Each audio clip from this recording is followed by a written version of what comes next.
Hello दोस्तों, आप सभी का हमारे चैनल दौल कहीं पर स्वागत है। आज हम इस वीडियो के अंदर डिस्कस करेंगे सरफेस केमिस्ट्री के ऊपर अब तक प्रीवियस ईयर में आए हुए क्वेश्चन, चाहे वो CSIR नेट के हों और गेट के हों। कितने क्वेश्चन आए हैं ये भी हम डिस्कस करेंगे, कितने इजी आए हैं वो भी मैं डिस्कस करूंगा। इसलिए मैं कह रहा था कि ये टॉपिक बहुत ही इजी है और इम्पोर्टेंट है, क्योंकि हम इसको जो लर्न है बहुत इजीली कर सकते हैं। यहाँ के जो क्वेश्चंस है उसको भी हम इजीली कर सकते हैं। तो इसलिए मैंने कहा था इस टॉपिक को एक बार रीड आउट करके रखना। क्लियर है यहाँ पे?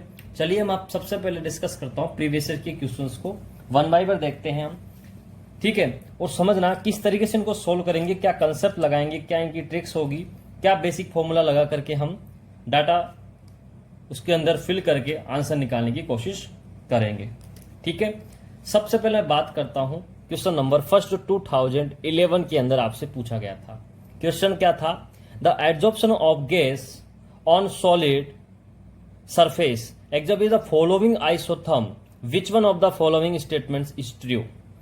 अपने को ये प्लॉट बना करके दिया था और पूछा था कि ये प्लॉट किस स्टेटमेंट के लिए करेक्ट है, ये अपने को पता करना था। तो मैंने आपको जब एब्जॉर्प्शन आइसोथर्म पढ़ाए थे तो उसमें आपको मैंने 5 प्लॉट्स पढ़ाए थे, 5 टाइप्स के प्लॉट्स को मैंने ड्रॉ करना सिखाया था।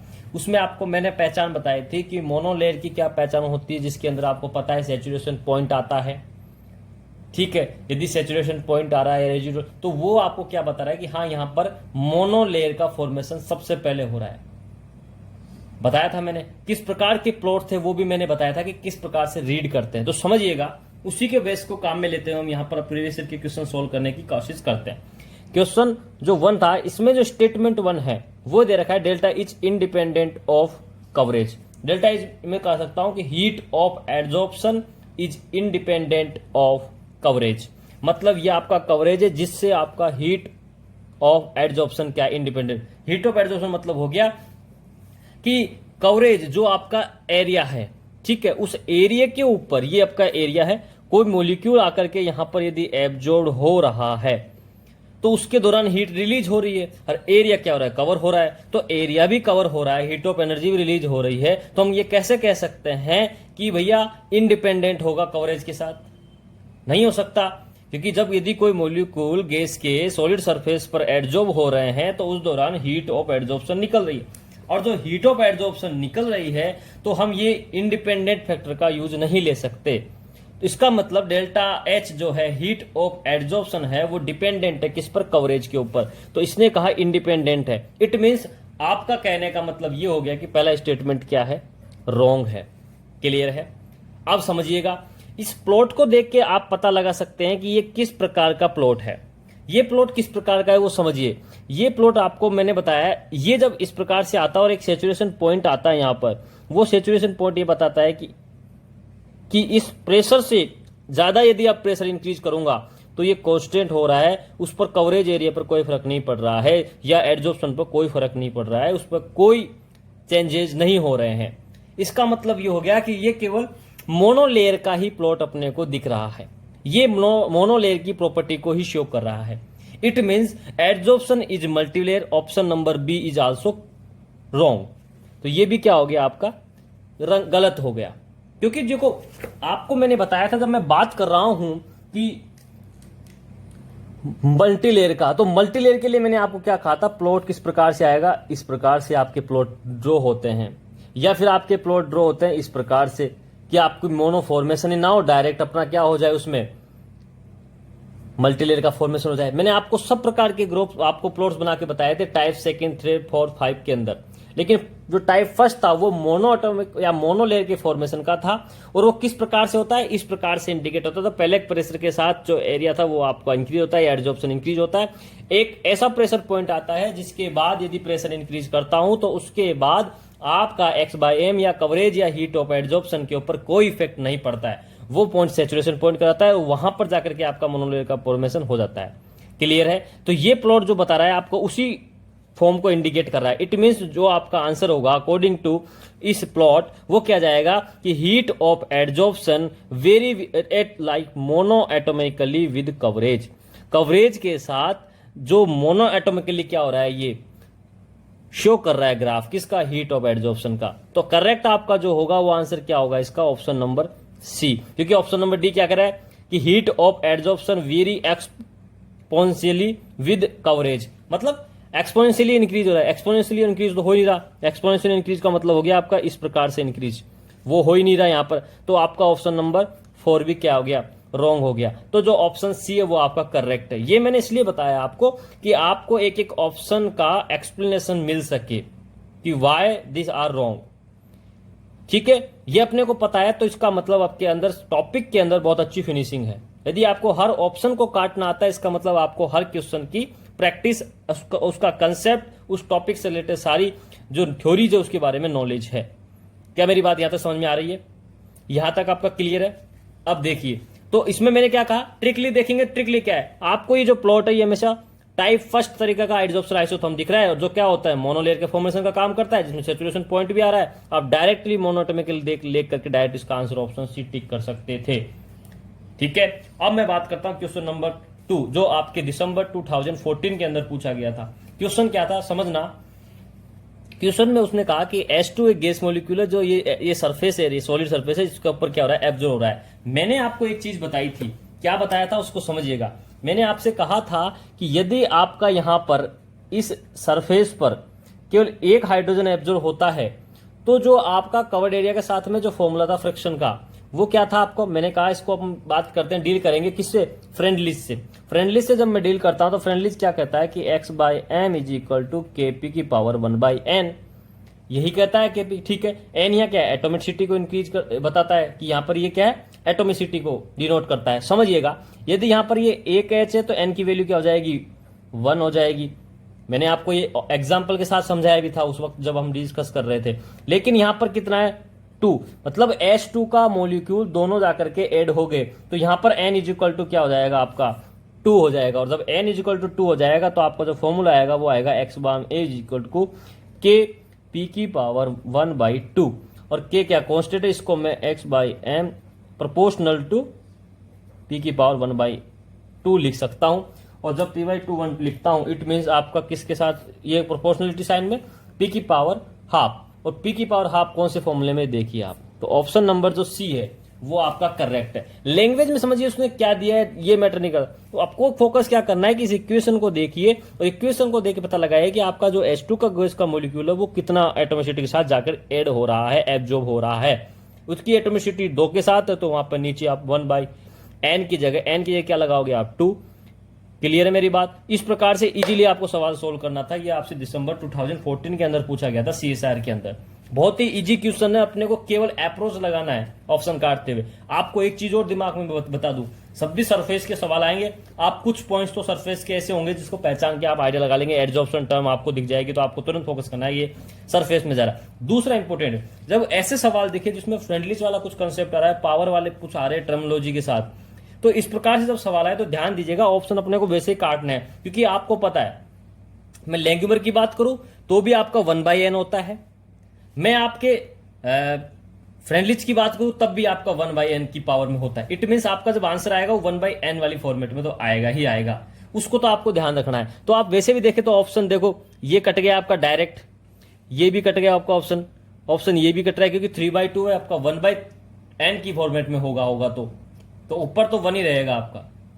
इम्यूनेटर डिमीटर में आपका क्या वेरी करेगा, तो ये चीज आपको पता होनी चाहिए थी। तो कितना इजीली हम कर सकते हैं ये आपको मैंने सॉल्व करके बताया। आप ध्यान दीजिएगा, क्वेश्चन नंबर 3 के बारे में बात करता हूं जो जून 2015 में आपसे CSIR के अंदर पूछा गया। सेम पैटर्न का क्वेश्चन, आप समझिए क्वेश्चन को बहुत बड़ा उसको एक्सप्लेन करता है, थ्योरेटिकली लिखता है, इसका मतलब ये नहीं क्वेश्चन क्या हो गया, बड़ा हो गया, लेंदी हो गया, टिपिकल हो गया, ऐसा कुछ नहीं है। समझिएगा कितना इजी क्वेश्चन है। यहां पर H2 मॉलिक्यूल जब इस सॉलिड सरफेस पे जाकर के एब्जॉर्ब हो रहा है तो इस फॉर्म में एग्जिस्ट करेगा, और जैसे उसमें फाइनली में जब ये क्या होगा, स्लो स्टेप में एक हाइड्रोजन निकल के बाहर हो जाएगा। तो आपसे पूछा है कि एट लो प्रेशर का मतलब हो गया फर्स्ट ऑर्डर, और फर्स्ट ऑर्डर का स्टेप हो गया this one, rate determinant step. तो the rate is proportional to the, rate किसके प्रोपोर्शनल होगी, दैट्स इंपॉर्टेंट। तो उसने कहा कि रेट किसके प्रोपोर्शनल आपको ये बताना है। तो हम क्या पढ़ के आए थे आप समझिएगा, हमने पढ़ा है x/m is equal to kc की पावर 1/n, यही पढ़ा है हमने। यही पढ़ा है। चलिए अब यहां पर मैं कह रहा हूं कि कंसंट्रेशन, ये जो टर्म है इसको मैं लिख सकता हूं इस प्रकार से कि KH2 की कंसंट्रेशन ही है ये 1/n। क्या लिख सकता हूं मैं, x/m को मैं रेट बोल दूंगा क्योंकि ये रेट ही है एड्जॉर्प्शन की। चलिए अब बात समझना क्या कहना चाह रहा हूं।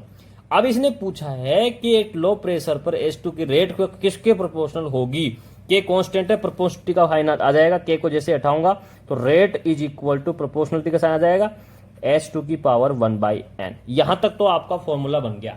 अब यहां पर देखिए, जब रेट लो प्रेशर की बात कर रहा हूं इट मीन आपका फर्स्ट स्टेप आएगा, और फर्स्ट स्टेप में क्या हो रहा है कि H2 का मॉलिक्यूल जो है वो दोनों के दोनों जाकर के ऐड हो रहे हैं। इसका मतलब n की वैल्यू जो आएगी वो कितनी आएगी, यहां पर 2, और n की वैल्यू 2 आएगी तो आप समझिएगा कि मैं कहना क्या चाह रहा हूं। n की वैल्यू 2 आएगी तो आपका आंसर किस फॉर्म में जाएगा ये आपको पता होना चाहिए। आपका आंसर आ जाएगा H2 की पावर 1/2, क्योंकि n क्या है यहाँ पर, एटोमिसिटी को बता रहा है। एटोमिसिटी कितनी है यहाँ पर 2। तो देखिए आप ऑप्शन काटते हुए इस वाले ऑप्शन को देखेंगे तो हो ही नहीं सकता, ये तो कट ही गया आपका। इस वाले 1/H2 कर दिया, ये भी कट गया। ठीक है, इसमें भी क्या करें, आपको पता है जब इसके साथ में होता है तो ये डायरेक्ट प्रोपोर्शनल होता है, 1/, के साथ नहीं होता, तो ये भी कट गया। तो ऑप्शन सी इज आपका करेक्ट आंसर। क्या मेरी बात आपको समझ में आ रही है क्या कह रहा हूं मैं? तो आपको ये चीजें क्या है कि बेसिकली समझ में आनी चाहिए कि क्या कहना चाह रहा हूं, ऑप्शन में क्या कहना चाह रहा है, क्वेश्चन आपसे पूछना क्या चाह रहा है।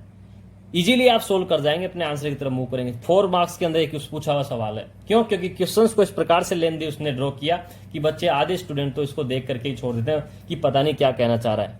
लेकिन कुछ नहीं है, बस आपको जो मैंने बेसिक फॉर्मूले बताए थे, फ्रेंडलिच का, लैंगम्यूर का, बेट का, डिजॉर्प्शन एनर्जी, एक्टिवेशन एनर्जी का, सबको अप्लाई करना। 5 से 7 फॉर्मूले, पूरी सरफेस केमिस्ट्री खत्म हो जाती है उसके अंदर।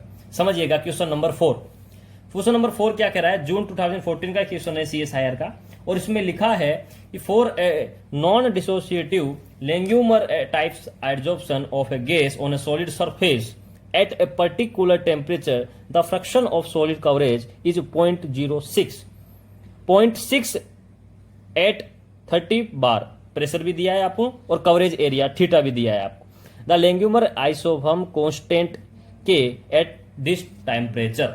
इसने कहा कि आपका लैंगम्यूर फॉर्मूले को काम में लेते हुए आपको लैंगम्यूर आइसोथर्म कांस्टेंट मतलब के की वैल्यू फाइंड आउट करनी है। आपको थीटा कवरेज एरिया दिया गया है और आपको प्रेशर पी दिया गया है। कुछ नहीं करना, आपको केवल फॉर्मूला रिकॉल करना है। क्या कहता है फॉर्मूला, फॉर्मूले को समझिए। फॉर्मूला क्या कहता है वो यदि समझ में आ गया तो आपको समझ में आया। फॉर्मूला क्या कहता था, फॉर्मूला कहता था कि theta is equal to KP upon 1 plus KP। क्या यही कहता था फॉर्मूला? ठीक है, यही कहता था। तो आपको पूछा क्या इसने, थीटा दे रखा है, प्रेशर दे रखा है, क्या पूछा है, के पूछा है। के को पूछा है तो के को आप एक तरफ कर लीजिए और थीटा को एक तरफ। कैसे करेंगे आप, इस वाली टर्म को पूरी को आप इधर लेके जाइए थीटा के साथ, तो theta 1 plus KP is equal to KP। समझिएगा क्या कहना चाह रहा हूं मैं। जैसे ही आपका ये टर्म बनेगा, अगली टर्म में क्या हो जाएगा, थीटा अंदर मल्टीप्लाई हो जाएगा, theta KP is equal to KP। Clear है? जैसे इस फॉर्म में आएगा, KP को एक तरफ कर लूँ, थीटा को एक तरफ कर लूँ, तो क्या निकल के आएगा उसको समझना। Theta is equal to KP minus theta KP। KP constant बाहर ले लो, 1 माइनस थीटा। 1/थीटा को इधर लेके जाऊंगा तो theta divided by 1 minus theta is equal to KP। और प्रेशर की टर्म को भी इधर ले जाऊंगा तो समझिएगा क्या आ जाएगा आपका, K is equal to theta divided by 1 minus theta into P। ये आपका क्या निकल के आ गया, एग्जैक्ट फॉर्मूला निकल के आ गया, जिसमें अपने को K का फॉर्मेशन करना है या K की वैल्यू फाइंड आउट करनी है, लैंगम्यूर आइसोथर्म कांस्टेंट। इससे अपने को लैंगम्यूर आइसोथर्म कांस्टेंट फाइंड आउट करना है। कुछ नहीं करना, थीटा की वैल्यू आपको दी गई है। क्या दी गई है लिखिएगा, आपको लिखा है K is equal to, theta कितना दिया है 0.6 divided by 1 minus theta 0.6 into pressure कितना है 30। देखिए 0.6 डिवाइडेड बाई 0.4 इंटू 30।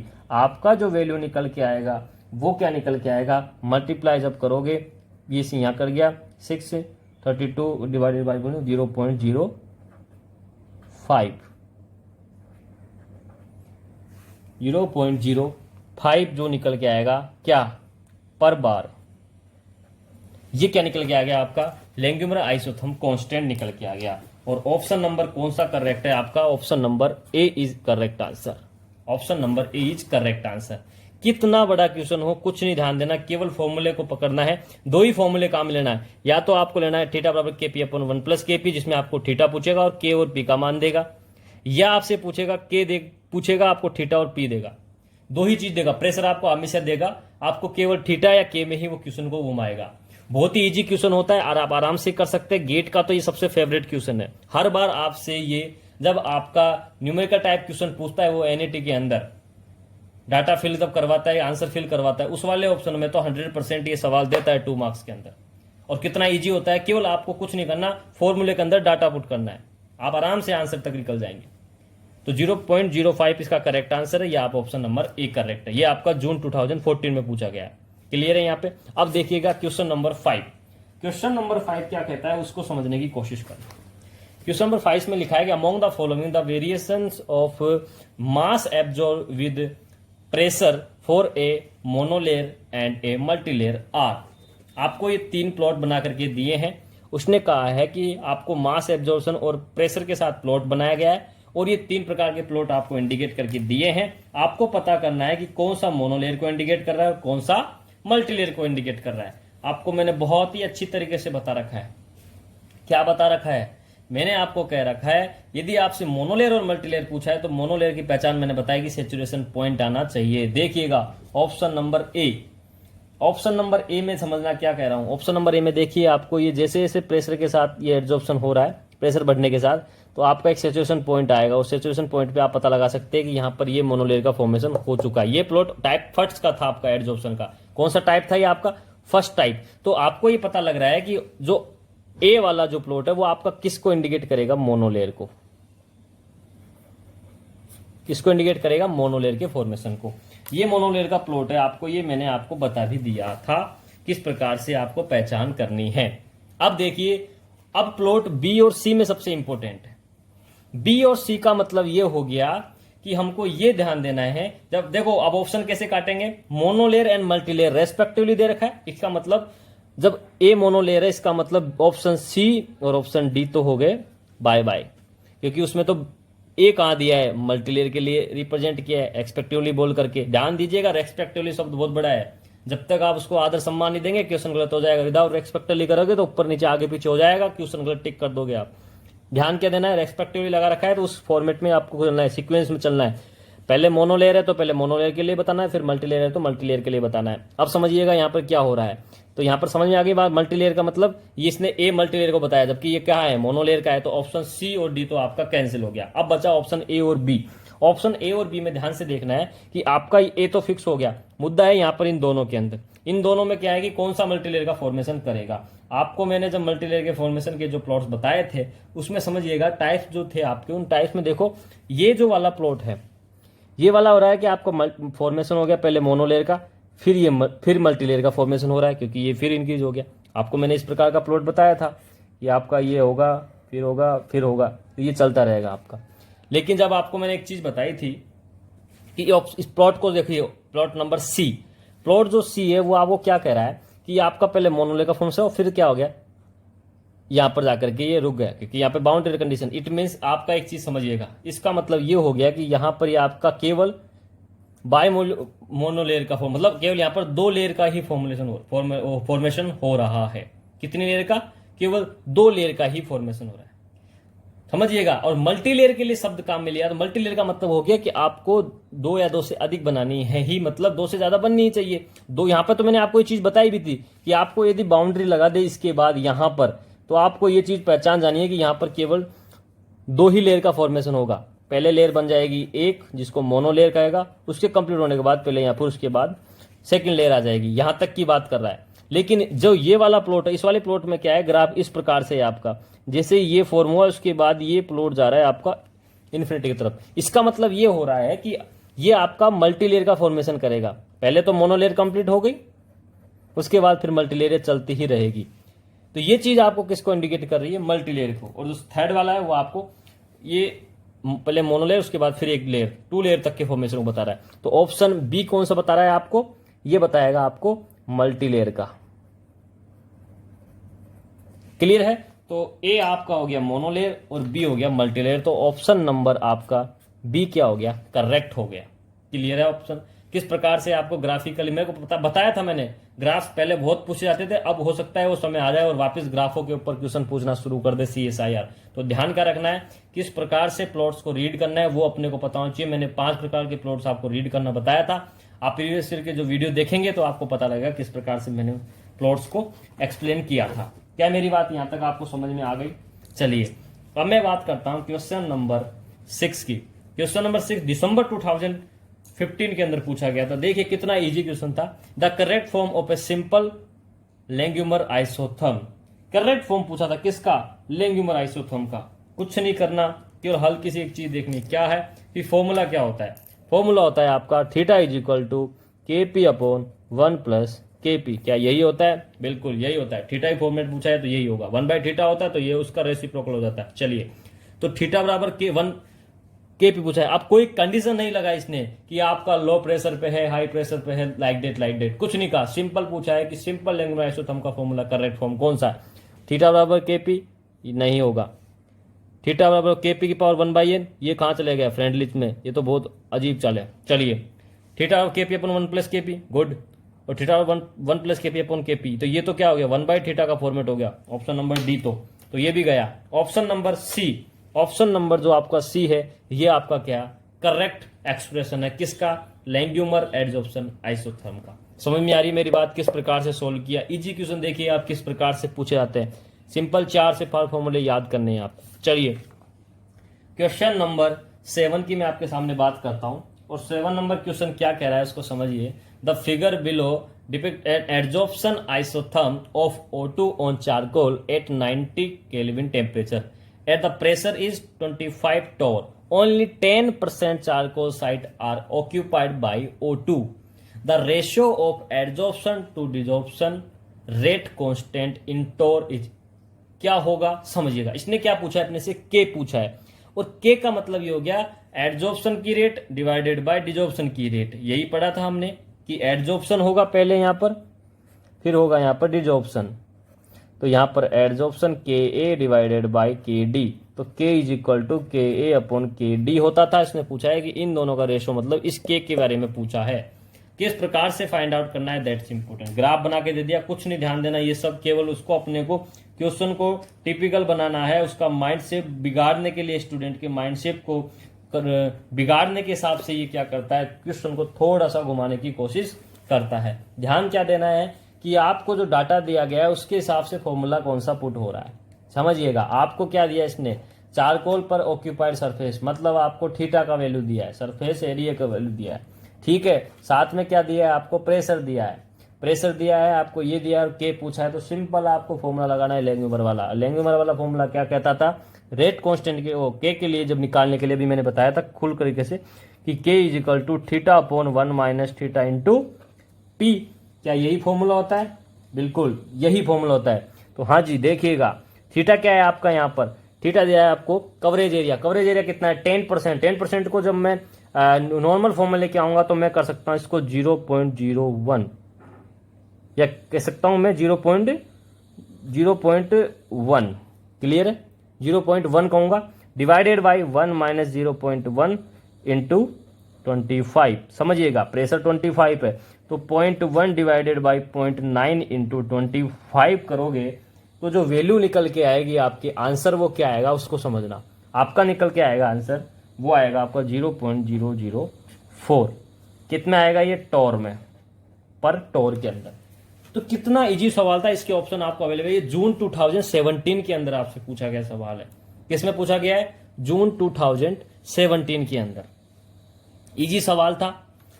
समझ में आया क्वेश्चन में क्या कहना चाह रहा है? ग्राफ को मत देखिए, फिगर में आप केवल डाटा देखिए। क्या आपको डाटा आपके फॉर्मूले के हिसाब से मैच कर रहे हैं? आप तुरंत फॉर्मूला लगाइए और जो चीज पूछिए वो निकाल लीजिए। क्लियर है यहां तक मेरी बात? आपको क्या आपको K पूछा है, कांस्टेंट पूछा है, आपको प्रेशर दे रखा है, आपको ऑक्यूपाइड सरफेस एरिया दे रखा है कितना परसेंट है, उस परसेंटेज को अपन नॉर्मल फॉर्म में कन्वर्ट कर सकते हैं, ठीक है, 100 से डिवाइड करके। तो आपको ये इजीली कंसेप्ट आपको पता होना चाहिए। कितना आंसर आ गया? 0.004। ऑप्शन आप मैच कर लीजिएगा जब ऑप्शन आपको दिया गया है। चलिए अब बात करना क्वेश्चन नंबर 8 की। क्वेश्चन नंबर 8 क्या कहता है समझिएगा। कितना भी बड़ा सवाल दो, अपने को केवल फोकस करना है क्या पूछा है। एक बार रीड आउट जरूर करें कोई भी क्वेश्चन हो। Langmuir adsorption isotherm A2 gas equilibrium में 2A एडजॉर्प्शन के साथ शो कर रहा है। If theta denoted the surface coverage and P donated pressure the slope of the plot of 1/थीटा वर्सेज 1/√P।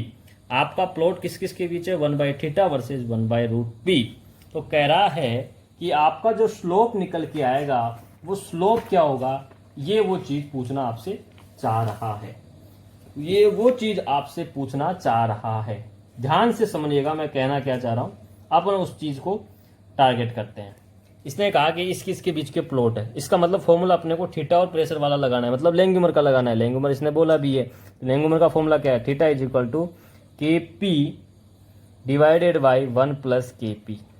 और यहाँ पर P जब पावर 1 होती है, मोनोटेमिक होती है, तो अपन डायरेक्ट KP पर 1 प्लस KP लेते हैं। लेकिन यहाँ पर कितना है? A2 और 2 का 2 एब्जॉर्ब हुआ है, इसका मतलब KP की पावर क्या हो जाएगी? 1/2 और यहाँ भी 1/2, क्योंकि 1/n और 1/n होता था। मैंने सिंपल आपको लिख के बताया, समझिएगा।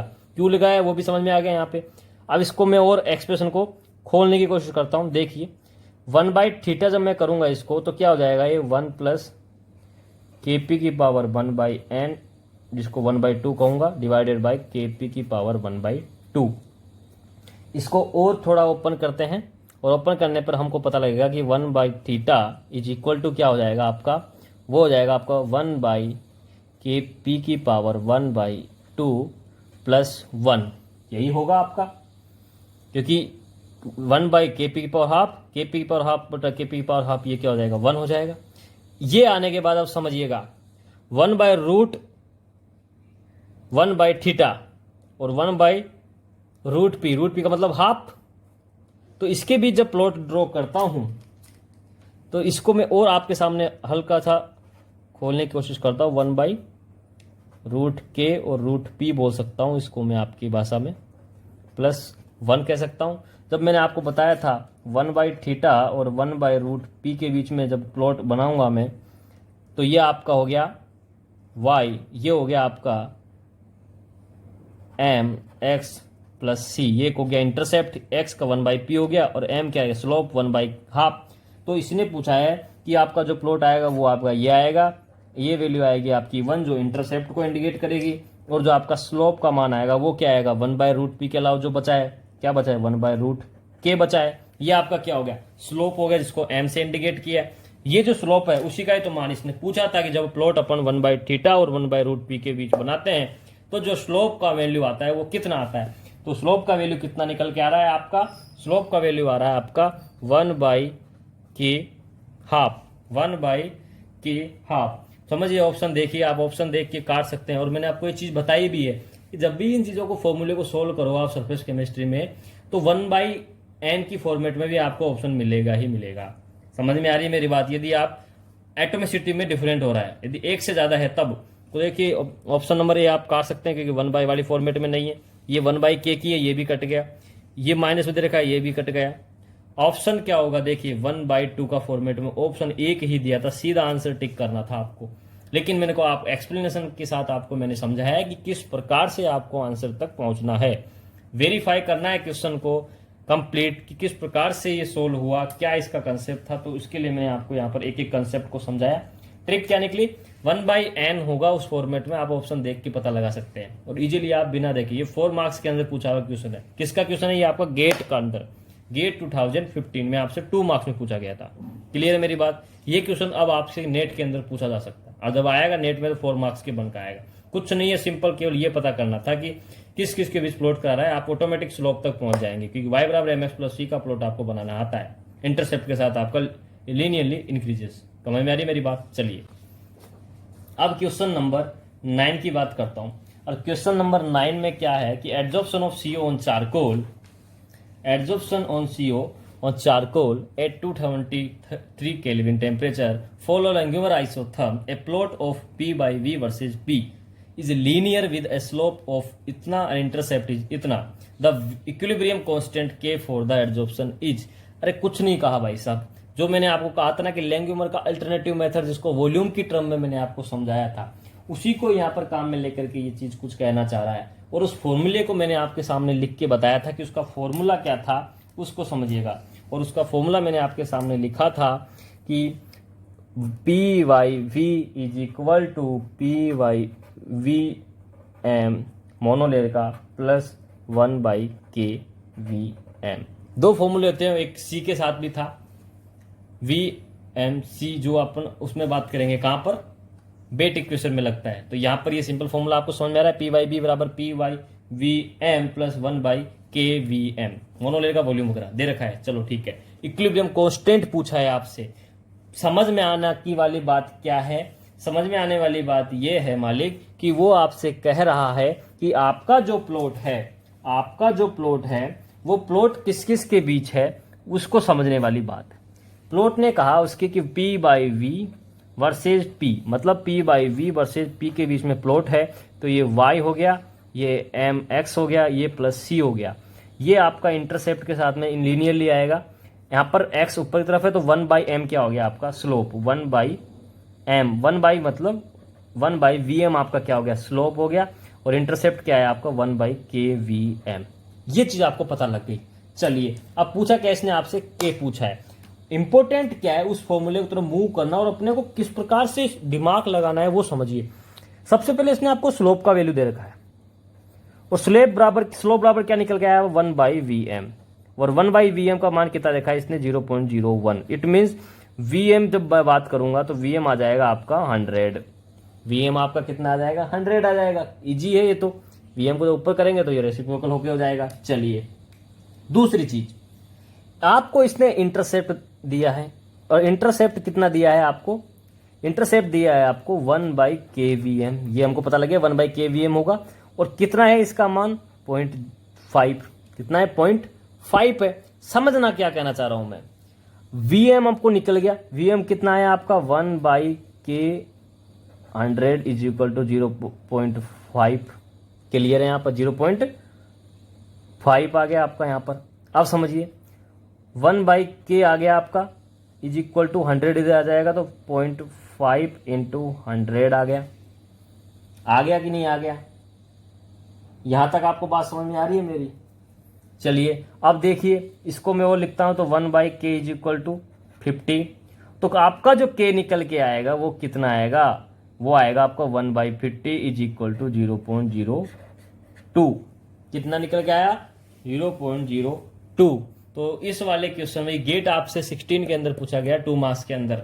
कुछ भी नहीं था, सिंपल आपको मेरे को बताया। तो फॉर्मूले है ना, आप एक बार पेपर पे यदि उनको लिख कर लर्न कर ले और उस पर बेस प्रीवियस ईयर के क्वेश्चन भी आप लगा लेते हैं, कोई भी क्वेश्चन आपका गलत होने वाला नहीं है। तो जो मैंने बात कही है वो समझने का कि क्वेश्चन में क्या था, आपको PYV और प्रेशर के बीच प्लॉट करवाया था। प्लॉट बनाना आना चाहिए आपको। प्लॉट कैसे आएगा, फॉर्मूला याद है तो आप प्लॉट ड्रॉ कर सकते हैं।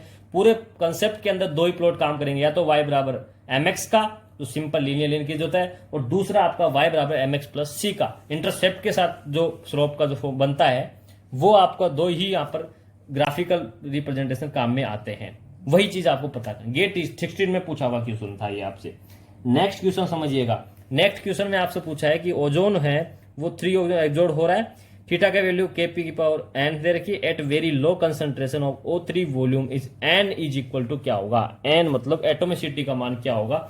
गेट 2018 के अंदर पूछा हुआ सवाल है। बहुत इजी सवाल था, अच्छे बच्चे यहां पर गलत करके आ गए, क्योंकि इसने फिलंदा ब्रैंक वाला क्वेश्चन था, अपने से आंसर को फिल करवाया था उसने। करना क्या था, आपको पूछा इसने एटोमिसिटी, एन की वैल्यू पूछी है, लेकिन एन की वैल्यू उसने डायरेक्ट एन की वैल्यू नहीं पूछी है। आप देखिए फॉर्मूले में क्या बोला है इसने। फॉर्मूला में क्या होता है कि फॉर्मूला कहता है कि थीटा इज इक्वल टू के पी की पावर 1/n, और इसने 1/n को क्या बोला है, n बोला है मालिक। समझने की बात यह है कि आपका जो n है वो तो आप कितना है, इसको मैं स्मॉल n कह दूं या फिर इसको स्मॉल n कह दूं, यहां वाला मैं कैपिटल n काम में ले सकता हूं। दोनों चीज डिफरेंट है। कैसे समझिए, यहां पर आप कह रहे हैं कि जो आपका कैपिटल n जो मैंने यहां पर नीचे लगाया है इस फॉर्मूले के हिसाब से, वो आपका वैल्यू हो गया एटोमिसिटी को बताता है, और वो एटोमिसिटी कितनी है यहाँ पर ओजोन के लिए 3। ओजोन के लिए कितनी यहाँ पे 3, तो 1/n कितना हो गया आपका 1/3 इज इक्वल टू n, जिसका वैल्यू आ गया 0.33। तो जो आंसर आएगा वो आपका इस n वाले का, स्मॉल n के लिए जो आपका आंसर आएगा वो आएगा आपका 0.33 आपका इसका आंसर होगा। क्या पूछा था, theta is equal to Kp की power n at very low concentration of ozone volume of n is equal to, n का वैल्यू क्या आएगा वो पूछा था। बच्चे क्या करते हैं, तुरंत एन आया नहीं, इतना तो दिमाग रहता है, एन यहाँ एटोमिस्टिक बताता है, ओजोन है 3 मॉलिक्यूल है, चलो 3 एटम है, 3 एटम के हिसाब से एन की वैल्यू कितनी लगा दी 3, आंसर कर दिया टिक इसको, जबकि ये क्या है आपका गलत। समझना है आपको फॉर्मूला क्या कहता है, फॉर्मूला कहता है 1/n, 1/n के हिसाब से चलना है आपको, तब आपका आंसर निकल के आएगा करेक्ट। 2 डेसिमल तक पूछा था, 0.33 आपका करेक्ट आंसर था। ये आपके गेट में आपसे पूछा हुआ क्वेश्चन है आप प्रीवियस में, बहुत इजी सवाल होते हैं, मैंने कहा था आपको सरफेस केमिस्ट्री के अंदर। समझिएगा, नेक्स्ट क्वेश्चन को देखिएगा, 11 नंबर क्वेश्चन क्या है। Physisorbed particle undergo desorption at 27 degree Celsius with an activation energy of 16.628 kilojoule per mole, assuming first order process and a frequency factor of 10 to the power minus 12 hertz, जिसको second भी कह दूंगा, the average residual time in second of A particle. आपसे residual time पूछा है जो second में बताना है, आपको फ्रीक्वेंसी फैक्टर दे रखा है, ये हर्ट्ज, इसको मैं सेकंड बोल सकता हूं। ध्यान क्या देना है समझिएगा, किलोजूल पर में आपको एक्टिवेशन एनर्जी दी गई है, और डिजॉर्प्शन वाला शब्द काम में लिया गया है। कौन सा शब्द काम में लिया है इसने, डिजॉर्प्शन, एक्टिवेशन एनर्जी। समझ में आ रही है कहाँ मूव करना है अपने को मूव करना है अपने फॉर्मूले पर। और फॉर्मूला हमारा क्या कहता था वो समझिएगा, फॉर्मूला हमारा क्या कहता था वो समझिएगा। हमारा फॉर्मूला कहता था कि भैया tau is equal to tau nought exponential की पावर EA/RT, मैंने आपको समझाया था। समझिएगा, टो नॉट यहाँ पर आपका फ्रीक्वेंसी फैक्टर का काम करेगा, EA आपकी एक्टिवेशन एनर्जी दी गई है, टेम्परेचर आपको 27 डिग्री सेल्सियस है, R यहाँ पर आपको जूल में निकालना है, तो आपको कौन से टर्म काम में लेनी है, एक्टिवेशन एनर्जी आपको किलो जूल में दे रखी है, तो R भी आपको गैस कांस्टेंट का वैल्यू जूल वाला ही काम में लेना, 8.314 जूल पर केल्विन पर मोल। समझ में आ रही है मेरी बात। तो आपका क्या निकालना है, एवरेज रेजिडुअल टाइम। मैंने कहा केवल लैंग्वेज का बदल होगा, बाकी क्वेश्चन का फॉर्मूला सेम रहेगा। चलिए आप किस प्रकार से सोल्व करेंगे इसको, कि tau is equal to tau nought 10 to the power minus 12 हो गया, ठीक है। सेकंड में आ जाएगा अपना एक्सपोनेंशियल की पावर, देखिएगा 16.628 into 10 to the power 3 joule हो जाएगा, क्योंकि किलो को मैंने जूल में कन्वर्ट कर दिया, per mole, divided by 8.314 joule per kelvin per mole into 27 degree Celsius है, इसको केल्विन में लिखूंगा तो 300 केल्विन लिख दूंगा। केल्विन से केल्विन कट गया, जूल से जूल कट गया, मोल से मोल कट गया। अब इसका जो मल्टीप्लाई करोगे तो कितना निकल के आएगा, और उस मल्टीप्लीकेशन का जो वैल्यू निकल के आता है आपका, और उसका जब मैं क्या लेता हूं यहाँ पर, यदि मैं उसका आपका एक्सपोनेंशियल लगाता हूं तो एक्सपोनेंशियल का मान निकल गया 10 टू द पावर 12 यहाँ पे है आपका, और एक्सपोनेंशियल की वैल्यू के साथ निकल के आएगा आपका ये 780.5, और इसको जब मैं 7.8 into 10 to the power minus 10 लिखूंगा, इन सेकेंड फॉर्मेट में आ गया, सेकेंड था यहाँ पर, तो आपका आंसर क्या निकल गया है 7.8 टू 10 टू पावर माइनस 10। आपका ऑप्शन चेक कीजिए, ऑप्शन में आपको 7.8 ना दे करके 8 दिया है, तो ये इसके क्या है, नियर अबाउट है, अपन इसको क्या कर देंगे, इसको अपन राउंड ऑफ ले लेंगे। तो आपका आंसर देखिए, आपको चलना है पावर को देखिए, पावर 10 टू द पावर 10 है, तो इसमें आंसर आएगा ऑप्शन नंबर ए। किस प्रकार से फॉर्मूला लगा, क्या वैल्यू आपको डाटा में दी गई है, आप स्टूडेंट्स को फिजिकल का यही है, यदि आपको फॉर्मूला याद है तो आप चुटकी में इस क्वेश्चन को सोल्व कर लेंगे। क्यों, क्योंकि केवल डाटा ही आपको फॉर्मूले में पुट करना है, आंसर ऑटोमेटिक कैलकुलेशन के थ्रू निकल के आ जाएगा। गेट का क्वेश्चन है तो आपको कैलकुलेटर अलावा है, तो वो आपको कॉम्प्लिकेटेड डाटा के साथ में आपको क्वेश्चन दे देता है, डेसिमल वाली फॉर्मेट में दशमलव लगा करके उसके अंदर आपसे सवाल घुमा देता है। गेट के क्वेश्चन टफ नहीं होता, बस कैलकुलेशन प्रैक्टिकल ज्यादा कर देता है, इस वजह से आप थोड़ा इस पर ध्यान दीजिएगा किस प्रकार से ये क्वेश्चन पूछा था। गेट आपसे 2008 के अंदर ही पूछा गया सवाल है, क्लियर है। नेक्स्ट क्वेश्चन की बात करता हूं, समझिएगा। नेक्स्ट क्वेश्चन नंबर 12 जो आपसे CSIR के अंदर दिसंबर 2013 में पूछा गया था। बहुत क्वेश्चन आए हुए हैं, 12 में भी बहुत है, अभी हम डिस्कस करेंगे तो आगे भी आपको पता लगेगा। समझिएगा 12 नंबर क्वेश्चन क्या कह रहा है कि the value of gas absorbed on a solid surface is 10 ml, 11.2 ml, 14.5 ml, 22.5 ml at 1, 2, 3, 4 and 5 atm pressure respectively. The data are best represented by, ये जो डाटा दिए गए हैं किसका, सॉलिड सरफेस पर जो गैस का एब्जॉर्प्शन का, किसके साथ में, प्रेशर के साथ में, किसके फॉर्म के या किस आइसोथर्म के लिए बेस्ट एक्सप्रेशन है, उसको चीज को समझना है। ये कह रहा है कि कोई गैस का मोलिक्यूल है, इसका ये एब्जॉर्प्शन हो रहा है, इसकी बात कर रहा है। मुद्दा क्या है उसको समझिए। क्या ये आपका किसी ऑर्डर को फॉलो कर रहा है, दैट्स इंपॉर्टेंट। समझिएगा, यहां पर आपको दिया गया 10 ml, फिर आपको 11.2, फिर 14.5, फिर 22, कितना वेरिएशन के साथ आपको ये दिया गया है। और ये आपको प्रेशर कांस्टेंट है, मतलब प्रेशर इंक्रीज होने के साथ में एड्जॉर्प्शन इंक्रीज हो रहा है। ये आप तो चीज समझ में आ रही है, लेकिन क्या ये लीनियरली इंक्रीज हो रही है, दैट्स इंपॉर्टेंट। यदि ये आपकी किसी सेचुरेशन पॉइंट आ रहा है क्या, इस जब मैं इन डाटा को काम में लेके ग्राफ प्लॉट करता हूं तो क्या सेचुरेशन पॉइंट आ रहा है? नहीं। क्यों? क्योंकि देखिए आप ये जो सॉलिड सरफेस पे एवरेज ये जो निकल के आया है वैल्यू का, जिसका गैस एड्जॉर्प्शन का, इनका देखिए वेरिएशन 10 के बाद में 11.2, बहुत ही नजदीक का मामला है। उसके बाद में 14.5 के बाद डायरेक्ट जंप लगा है 22.5। मतलब ऐसा लग रहा है कि प्लॉट जो है आपको, ये आपका सिचुएशन पॉइंट की तरफ मूव नहीं कर रहा। आपका प्लॉट मूव करेगा इस प्रकार से, आपका फ्लोट ये फ्लो कर रहा है। इसका मतलब आप ये कह सकते हैं कि ये प्लॉट आपका इस प्रकार से, इसका मतलब सेचुरेशन पॉइंट नहीं आएगा इसमें, कुछ इस प्रकार से जाएगा कि ये आपका मल्टीलेयर की फॉर्म फॉर्म करेगा। और मल्टीलेयर की तरफ फॉर्म करेगा क्योंकि आपको लेंगुमर के कंसेप्ट तो पता है। लेंगुमर क्या कहता था? Theta is equal to 1/k, वो केपी। और लो प्रेशर वाली डाटा की टर्म में देखोगे तो आपको linearly first order sorry show करेगा। और फर्स्ट ऑर्डर वाला तो ऐसा कुछ यहाँ पर कंसेप्ट दिख ही नहीं रहा डाटा को देख के। तो आपको ध्यान में क्या रखना है कि यदि इस प्रकार का क्वेश्चन दिया गया है, डाटा में यदि वेरिएशन काफी ज्यादा है या अलग तरीके से वेरिएशन दिया है, डिफरेंस काफी चेंजेस हो रहा है डाटा के साथ में, तो ध्यान क्या देना है? ध्यान ये देना है आपको कि जो आपका थीटा कहूं या फिर मैं यहाँ पर x/m कहूं, जो भी आप समझे, आपको ध्यान ये देना है यहाँ पर आपका गिब्स एड्जॉर्प्शन आइसोटोप तो हो नहीं सकता, ये तो अलग कंसेप्ट है। यदि मोनोमेयर का फॉर्मेशन होगा तो आपका फ्रेंडली चेयर लेंगुमर के अंदर मूव करेंगे, लेकिन मोनोलेयर भी यहाँ पर नहीं हो रही है क्योंकि ये तो कुछ अजीब तरीके का प्लॉट ग्राफ होगा। ये प्लॉट आपका कुछ अजीब तरीके से प्लॉट ग्राफ होगा, हो सकता है ये प्लॉट आपका इस प्रकार से ग्राफ हो रहा हो। तो मोनोलेयर का फॉर्मेशन होते हुए नहीं दिख रहा है आपको। तो जब मोनोलेयर का फॉर्मेशन नहीं हो रहा तो कहां पे मूव करेंगे? पर मल्टीलेयर फॉर्मेशन के ऊपर। और मल्टीलेयर यदि फॉर्म हो रही है, इसमें आपका जो आंसर मूव करेगा वो करेगा किसके ऊपर? बेट इक्वेशन के ऊपर या बेट आइसोथर्म। तो बेट आइसोथर्म के थ्रू हम इस वाले रिप्रेजेंटेशन को बेस्ट रिप्रेजेंटेशन के रूप में मानते हैं। किसको? बेट आइसोथर्म को।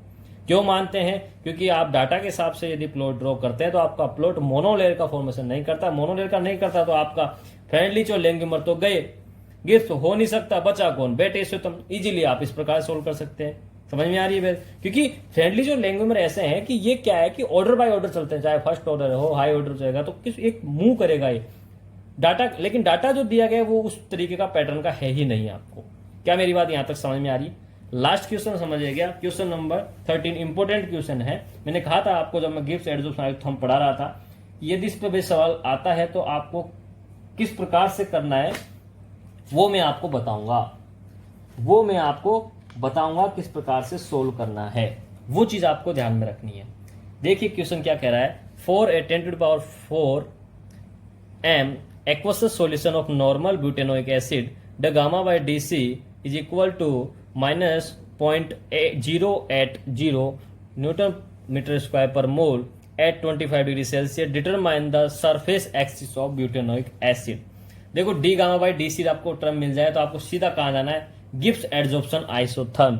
और गिब्स एड्जॉर्प्शन आइसोथर्म का जो फॉर्मूला था वो क्या था? वो था आपका τ2 is equal to -C2 divided by RT d gamma by DC2 at the constant T। यही था फॉर्मूला, समझिएगा। डी गामा बाई DC2 का वैल्यू आपको दिया गया है -0.08। आपको C2 कंसेंट्रेशन है, कंसेंट्रेशन आपको अवेलेबल है यहाँ पर 10⁻⁴। टेम्परेचर आपको T अवेलेबल है। R अपने को देखना है कि किस फॉर्म में लेना है। आप आराम से फॉर्मूले की तरफ मूव कर जाएंगे। समझिएगा कहना क्या चाह रहा हूं। यदि आपको जो डाटा गया है उस डाटा के हिसाब से यदि आप फॉर्मूले में फिट करते हैं तो τ2 आपका क्या कहलाता है? Surface axis. किस प्रकार से निकालोगे? -10⁻⁴ डिवाइडेड बाई 8.314 आपका गैस कांस्टेंट। T मतलब 25 है तो 298 into D gamma by D C की वैल्यू कितनी रखी है? -0.080। माइनस माइनस क्या हो जाएगा? प्लस। और जब इनको मल्टीप्लाई करोगे डिवाइड करके तो आंसर जो आपका आएगा वो आएगा 3 0.22 इंटू 10⁻⁻⁹ मीटर। समझ में आ रही मेरी बात? सरफेस एक्सिस पूछा है, समझ में आ रही मेरी बात? किस प्रकार से निकालना है ये अपने को पता होना चाहिए। क्या मेरी बात आपको समझ में आ गई? ये इंपॉर्टेंट क्वेश्चन आपसे हो सकता है अपकमिंग एग्जाम में सीधा ही पूछ ले, सेम डाटा देकर के आपसे पूछा जा सकता है। तो ये क्वेश्चन का बेस पे क्वेश्चन रह गया था, इसलिए मैंने आपको इस वीडियो के अंदर प्रीवियस ईयर के साथ में डिस्कस किया। प्रीवियस ईयर के क्वेश्चन डिस्कस किए, नेट और गेट के, ठीक है। IIT JEM के क्वेश्चन के जो हैं वो भी आप प्रैक्टिस करिए। नहीं आए तो आप कमेंट बॉक्स में लिख सकते हैं, हम उसको नेक्स्ट वीडियो में बनाने की कोशिश करेंगे। कुछ क्वेश्चन CSIR के अभी भी रह गए हैं जिसको मैं बात करूं, जो 2019 और 2018 में जो 18-19 में पूछे गए, बहुत ही अच्छे सवाल है। कोशिश करिएगा, इतने क्वेश्चन देखने के बाद आपको हो सकता है आपसे वो सवाल हो जाए आराम से। आप एक बार प्रैक्टिस करना उनको, फिर भी नहीं आए तो आप कमेंट बॉक्स में तुरंत लिखिएगा, कंपलसरी है, क्योंकि आपको सीरियसली होकर के ही स्टडी करना पड़ेगा। एग्जाम कभी भी हो, डज नॉट मैटर। अपना टारगेट है, अपना जो पूरा सिलेबस है वो अच्छे तरीके से होना चाहिए, साथ में उसका इस प्रकार से रिवीजन होना चाहिए कि क्वेश्चंस यदि एग्जाम में अब आता है तो अपने को एक सिलेक्शन ही नहीं, बहुत अच्छे रैंक के साथ अपने को क्वालिफाई करना है। क्योंकि देखिएगा, यदि ये पेपर आगे दिसंबर में हो रहा है, नवंबर में टेंटेटिव डे बता रहे हैं, और यदि पेपर ये साथ में होता है, दिसंबर के साथ मर्ज हो गया ना, तो देखिए नंबर ऑफ सीट्स इंक्रीज हो जाएगी। JRF और नेट की नंबर ऑफ सीट्स तो इंक्रीज हो जाएगी, लेकिन साथ में ध्यान रखना स्टूडेंट्स उतने ही हैं, कितना इंक्रीज होगा। तो क्या है कि अपने लिए बेनिफिशियल है। तो अच्छी रैंक निकालने के लिए बहुत अच्छा समय, इस समय का यूटिलाइज कीजिए और अच्छे से प्रैक्टिस कीजिए। उन टॉपिक्स को फोकस कीजिए जो अपनी रैंक को इंक्रीज कर सकते हैं। अपना टारगेट नेट का है, नेट में 25 क्वेश्चन एक्सेल सी ही डिपेंड करता है। यदि आप वो भी कर गए तो आप आराम से इजी गोइंग सिलेक्शन हो जाता है। तो वहां से आप इजी गोइंग क्वेश्चंस को छांटिए, अपने जो काम के उन क्वेश्चन को उठा लीजिए, वही अटेम्प्ट करने, प्रैक्टिस कीजिए। क्वेश्चंस की जितनी प्रैक्टिस होगी उतना ही ज्यादा अपने अंदर कॉन्फिडेंस बिल्डअप होगा। समझ में आ रही है मेरी बात? तो यहाँ पर हमने प्रीवियस ईयर के क्वेश्चन डिस्कस किए, आपको ये मेरी बात मेरी समझ में आ गई होगी। विद एग्जाम्पल हमने डिटेल में इनको देखा है, कंसेप्ट देखा है, एक्सप्लेनेशन देखी है और ट्रिक्स के साथ हमने इनको सोल्व किया है। वीडियो अच्छी लगी तो लाइक करें, और इस वीडियो को तो बेसिकली आप ज्यादा से ज्यादा शेयर करें ताकि हर स्टूडेंट्स को प्रीवियस ईयर सॉल्यूशन मिल सके। करेक्ट सॉल्यूशन मिलना बहुत जरूरी है। कई बार क्या है कि गलत तरीके से हम सॉल्यूशन को रीड आउट कर लेते हैं, गलत कंसेप्ट लगा लेते हैं, आंसर तो आ जाता है लेकिन कंसेप्ट इतना गलत होता है कि आगे फिर जब सेम क्वेश्चन आते हैं तो हम गलत कंसेप्ट से गलत आंसर निकाल पाते हैं। ठीक है, तो कई बार आप क्या है कि एक क्वेश्चन को देख करके उसका गलत क्या लगा देते हैं, आप कंसेप्ट लगा के सॉल्यूशन तक पहुंच जाते हैं, क्योंकि आपको आंसर की तो पता है, लेकिन वो एग्जैक्टली आपका जो एक्सप्लेनेशन है वो करेक्ट नहीं होता है। इसलिए मैं कह रहा हूं कि एक बार सॉल्यूशन आप जरूर ढंग से देखें, और क्वेश्चन को किस प्रकार ऑप्शन काटते हुए अपने को आंसर करना है ये भी अपने को पता होना चाहिए। क्लियर है? ठीक है, तो वीडियो को ज्यादा से ज्यादा इसलिए मैंने कहा शेयर कीजिए, और चैनल को यदि सब्सक्राइब नहीं किया और आप नए हैं चैनल पे तो सब्सक्राइब कीजिए, क्योंकि आपको यहाँ पर बहुत ज्यादा बेनिफिट होने वाला है अपकमिंग दिनों के अंदर, क्योंकि आपको बहुत ज्यादा इंपॉर्टेंट टॉपिक्स के ऊपर अब प्रैक्टिस करवाई जाएगी। टारगेट अपना CSIR नेट एग्जाम को क्वालिफाई करवाना है। ठीक है, all the very best, good luck.